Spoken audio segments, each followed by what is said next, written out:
அஸ்ஸலாமு அலைக்கும்.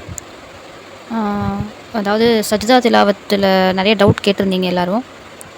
எப்படின்னா சஜ்தா ஆயத்துனா எப்படி நம்ம கண்டுபிடிக்கிறது அப்படின்ற மாதிரி கேட்டிருந்தீங்க. ஸோ அதுக்காக தான் இந்த வீடியோ.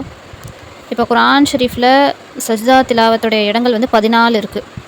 அதாவது எங்கெல்லாம் குர்ஆன் ஷரீஃபோடைய ஓரத்தில் சஜ்தா அப்படின்னு எழுதியிருக்கோ அந்த ஆயத்தை ஓதனோடனே சஜ்தா செய்கிறது வாஜிபாக இருக்குது.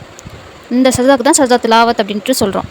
இப்போ இதில் இந்த சூறாவில் நான் மென்ஷன் பண்ணியிருக்கேன் பாருங்கள், மார்க் பண்ணியிருக்கேன் பாருங்கள். அதாவது எப்படியெல்லாம் கண்டுபிடிக்கலாம் சஜ்தா அந்த அந்த ஆயத்து சஜ்தா ஆயத்து தான் அப்படிங்கிறத எப்படியெல்லாம் கண்டுபிடிக்கலாம் அப்படின்னு பார்த்தீங்கன்னா, ஒன்று சைடில் எழுதியிருக்கோம் சஜ்தா அப்படின்னு சைடில் எழுதியிருக்கோம்.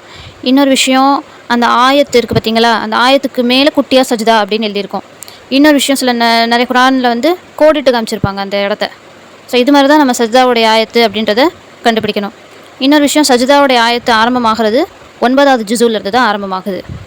இன்னொரு விஷயம், நிறைய பேர் சஜ்தா திலாவத்தையும் சஜ்தா சஹுவையும் போட்டு குழப்பிக்கிறாங்க. சஜ்தா திலாவத்து வேறு, சஜ்தா சஹு வேறு.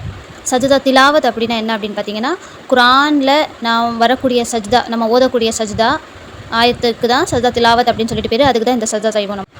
சஜ்தா சஹுவு அப்படின்னா என்னென்னு பார்த்தீங்கன்னா, தொழுகும்போது தொழுகைக்கான வாஜிபுகள் இருக்குது பார்த்தீங்களா, அந்த வாஜிபுகள் விட்டு போனால் அப்போ நம்ம சஜ்தா சஹுவு செய்வோம். சஜ்தா சஹுவு செய்யக்கூடிய முறை வேறு, சஜ்தா திலாவத்துடைய குர்ஆனில் வரக்கூடிய சஜ்தா திலாவத் நம்ம செய்கிறோம் இல்லையா, அந்த முறை வேறு. குர்ஆனில் வரக்கூடிய சஜ்தா திலாவத்துக்கு ஒரு சஜ்தா செஞ்சால் போதும். சஜ்தா சஹு அப்படிங்கிறது வேறு, அதுக்கு வந்து 2 சஜ்தா செய்யணும். அது எப்படிங்கிறது இன்ஷா அல்லாஹ் நான் வீடியோ போடுறேன் இன்ஷா அல்லாஹ். இங்கே லிஸ்ட் அவுட் பண்ணியிருக்கேன் பாருங்கள். குர்ஆனில் எந்தெந்த ஜுஸுவில் சஜ்தா ஆயத்து வருது அப்படிங்கிறத இங்கே மென்ஷன் பண்ணியிருக்கேன் பாருங்கள். அதாவது இப்போ எக்ஸாம்பிள், முதல்ல 9வது ஜுஸுவில் 206வது ஆயத்தில் சஜ்தா ஆயத்தாக இருக்குது. 206வது ஆயத்து. இப்போ நிறைய பேருக்கு வந்து இந்த டவுட் இருக்கும், எனக்கு ஆயத்து கண்டுபிடிக்க தெரியல அப்படின்றவங்களாம் இருக்காங்க. அவங்களுக்காக தான் இங்கே சைடில் சஜ்தா ஆயத்துங்களை நான் வந்து டைப் பண்ணியிருக்கேன். பட் இப்போது நீங்கள் இதை ஓதுனாலுமே, ஏன்னா இது எல்லாமே சஜ்தா ஆயத்து, இதை ஓதுனாலும் சஜ்தா வாஜிபாயிரும். ஸோ தேவைப்படுறவங்க இந்த சைடில் இருக்கிற ஆயத்துங்களை ஓதுங்க. மற்றபடி ஜஸ்ட்டு உங்களுக்கு புரிஞ்சுக்கணும் அப்படிங்கிறதுக்காக தான் இந்த லிஸ்ட் பண்ணி கொடுத்துருக்கேன் நான்.